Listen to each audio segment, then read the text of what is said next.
हरे कृष्णा प्रिय भक्तों, आज हम श्रीमद् भगवद गीता के प्रथम अध्याय के 10वें श्लोक का पाठ करेंगे। तो आइए प्रारंभ करते हैं। सर्वप्रथम भगवान का ध्यान करेंगे। ओम श्री परमात्मने नमः। ओम पूर्णमदः पूर्णमिदं पूर्णात् पूर्णमुदच्यते पूर्णस्य पूर्णमादाय पूर्णमेवावशिष्यते।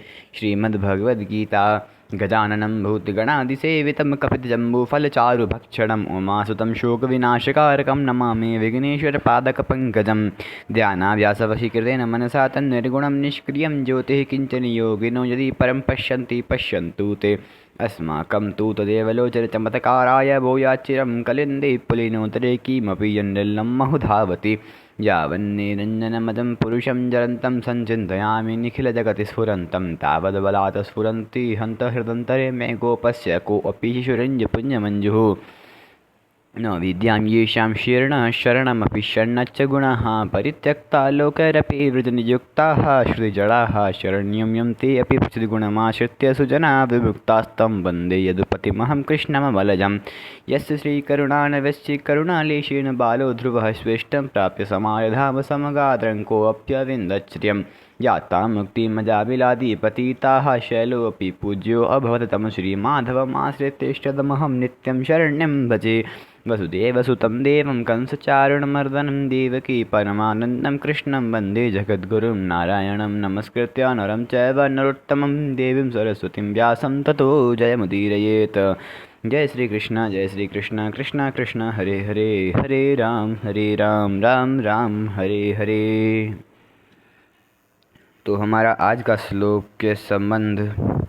दुर्योधन की बातें सुनकर जब द्रोणाचार्य कुछ भी नहीं बोले, तब अपनी चालाकी न चल सकने से दुर्योधन के मन में क्या विचार आता है, इसको संजय आगे के श्लोकों में कहते हैं।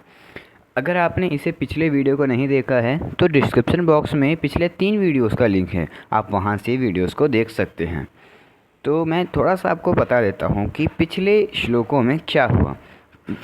पिछले श्लोकों में कुछ इस प्रकार हुआ कि दुर्योधन द्रोणाचार्य के सामने जाकर पहले तो पांडव सेना के महावीरों के नाम बताता है, उसके पश्चात अपने सेना के महावीरों के नाम बताता है, परंतु दुर्योधन की बातों पर द्रोणाचार्य कुछ भी नहीं बोले थे। तब अपनी चालाकी ने समझ सकने से दुर्योधन के मन में क्या विचार आया, इसको हम आज पढ़ने वाले हैं तथा आगे के कुछ श्लोकों में भी पढ़ने वाले हैं। तो आज का श्लोक। अपर्याप्तं तदस्माकं बलं भीष्माभिरक्षितं पर्याप्तं त्विदमेतेषां बलं भीमाभिरक्षितम्। द्रोणाचार्य को चुप देखकर दुर्योधन के मन में विचार हुआ कि वास्तव में शब्दार्थ अस्माकं हमारी तत् वह बलम अर्थात सेना पांडवों पर विजय करने में अपर्याप्त है, असमर्थ है, क्योंकि भीष्माभिरक्षितम उसके संरक्षक उभय पक्षपाती भीष्म हैं। तू परंतु एतेषाम इन पांडवों की इदम यह बलम सेना हम पर विजय करने में पर्याप्त है, समर्थ है, क्योंकि भीमाभिरक्षितम इसके संरक्षण निज सेना पक्षपाती भीमसेन हैं। अब हम व्याख्या जानेंगे इस श्लोक के। अपर्याप्तं तदस्माकं बलं भीष्माभिरक्षितम्। भाव। अधर्म अन्याय के कारण दुर्योधन के मन में भय होने से वह अपनी सेना के विषय में सोचता है कि हमारी सेना बड़ी होने पर भी अर्थात पांडवों की अपेक्षा 4 अक्षोहिणी अधिक होने पर भी पांडवों पर विजय प्राप्त करने में है तो असमर्थ ही, कारण कि हमारी सेना में मतभेद है, उसमें इनकी इतनी एकता, संगठन, निर्भयता, निसंकोचता नहीं है जितनी कि पांडवों की सेना में है। हमारी सेना के मुख्य संरक्षक पितामह भीष्म उभय पक्षपाती हैं, अर्थात उनके भीतर कौरव और पांडव दोनों सेनाओं का पक्ष है। वे कृष्ण के बड़े भक्त हैं, उनके हृदय में युधिष्ठिर का बड़ा आदर है, अर्जुन पर भी उनका बड़ा स्नेह है, इसलिए वे हमारे पक्ष में रहते हुए भी भीतर से पांडवों का भला ही चाहते हैं।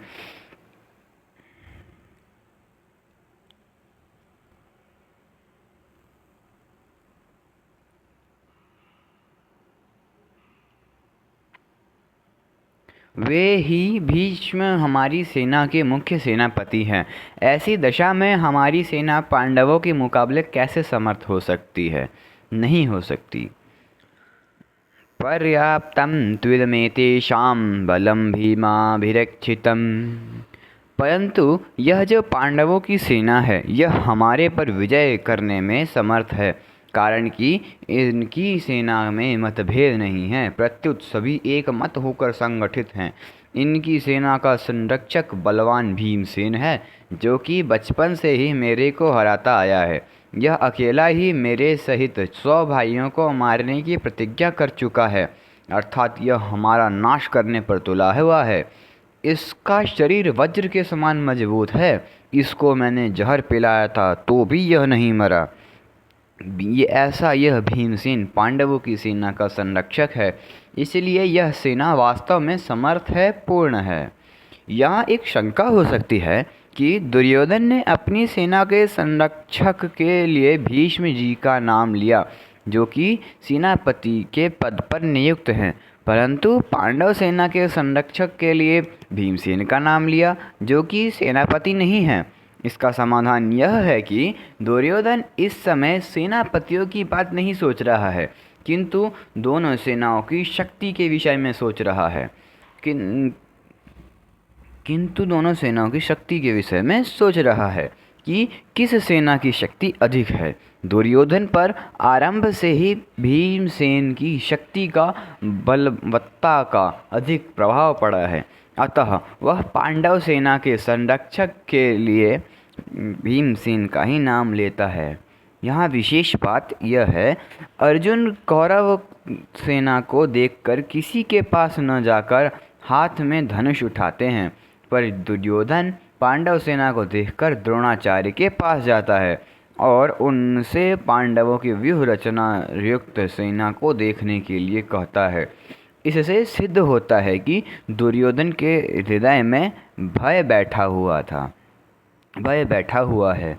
जब कौरवों की सेना के शंख आदि बाजे बजे, तब उनके शब्द का पांडव सेना पर कुछ भी असर नहीं पड़ा, परंतु जब पांडवों की सेना के शंख बजे, तब उनके शब्द से दुर्योधन आदि के हृदय विदीर्ण हो गए। इससे सिद्ध होता है कि अधर्म अन्याय का पक्ष लेने के कारण दुर्योधन आदि के हृदय कमजोर हो गए थे और उनमें भय बैठा हुआ था। भीतर से भय में होने पर भी वह चालाकी से द्रोणाचार्य को प्रसन्न करना चाहता है, उनको पांडवों के विरुद्ध उकसाना चाहता है, कारण कि दुर्योधन के हृदय में अधर्म है, अन्याय है, पाप है। अन्यायी पापी व्यक्ति कभी निर्भय और सुख शांति से नहीं रह सकता, यह नियम है। परंतु अर्जुन के भीतर धर्म है, न्याय है, इसलिए अर्जुन के भीतर अपना स्वार्थ सिद्ध करने के लिए चालाकी नहीं है, भय नहीं है, किंतु उत्साह है, वीरता है। तभी तो वे वीरता में आकर सेना निरीक्षण करने के लिए भगवान को आज्ञा देते हैं कि हे अच्युत, दोनों सेनाओं के मध्य में मेरे रथ को खड़ा कर दीजिए। इसका तात्पर्य है कि जिसके भीतर नाशवान धन संपत्ति आदि का आश्रय है, आदर है, और जिनके भीतर अधर्म है, अन्याय है, दुर्भाव है, उनके भीतर वास्तविक बल नहीं होता, वह भीतर से खोखला होता है और वह कभी निर्भय नहीं होता।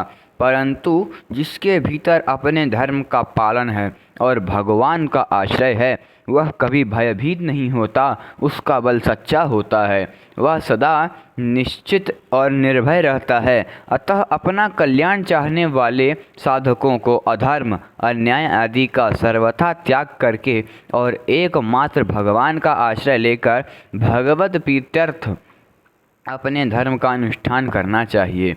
भौतिक संपत्ति को महत्व देकर और संयोगजन्य सुख के प्रलोभन में फंसकर कभी अधर्म का आश्रय नहीं लेना चाहिए, क्योंकि इन दोनों से मनुष्य का कभी हित नहीं होता, प्रत्युत अहित ही होता है।